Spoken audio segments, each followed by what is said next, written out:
Viewers, आज मैं आपके लिए लेकर आई हूँ आंखों से पानी आना या आंसू आ जाना या आंखों में जलन का देसी टोटका। आप उसे इस्तेमाल कर सकते हैं। वो बहुत ही आसानी से आपको इंग्रेडिएंट्स भी उसके मिल सकते हैं और उसमें कोई इशू भी नहीं है। और बाकी आपके साथ जब अक्सर लोगों के साथ ये इश्यूज होते हैं कि ना आप बाइक पे बैठते हैं या फिर इस तरह आंखों में हवा लगती है या किसी भी सूरत कोई मिट्टी या धूल की वजह से आंखों में जलन और मुस्तकिल आंखों में से पानी आता है, उसके लिए काफ़ी परेशानी होती है। तो बहुत ही आसान तरीका मैं आज उसका टोटका आपको बताती हूँ। सबसे पहले तो आप 2 टेबल स्पून जो है वो अर्के गुलाब ले लें और 2 टेबल स्पून उसके अंदर वाइट केवड़ा इस्तेमाल करें। वो दोनों चीज़ों को डालकर अच्छे तरीके से उसका मिक्सचर बना लें और फिर उसको किसी ड्रॉप वाली शीशी में डाल के ड्रॉप की सूरत में आंखों में उसके कतरे डाल लें दिन में 3 मरतबा।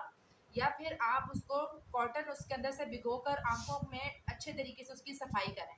तो इससे आपकी आंखों की जो नज़र है उसमें भी बहुत ज़्यादा फ़ायदा आपको हासिल होगा और आपकी आंखों में से जो आंसू आते हैं या फिर आपकी आंखों में जो जलन होती है, इन तमाम चीज़ों से आपको छुटकारा हासिल हो जाएगा और आपको इसका फ़ायदा बहुत जल्द और बहुत ही आसानी से हासिल हो सकता है। इस टोटके को आप आजमाएं और मेरी पूरी वीडियो देखें और मेरे चैनल को सब्सक्राइब करें, लाइक करें और नेक्स्ट वीडियो का इंतज़ार करें। अल्लाह हाफिज़।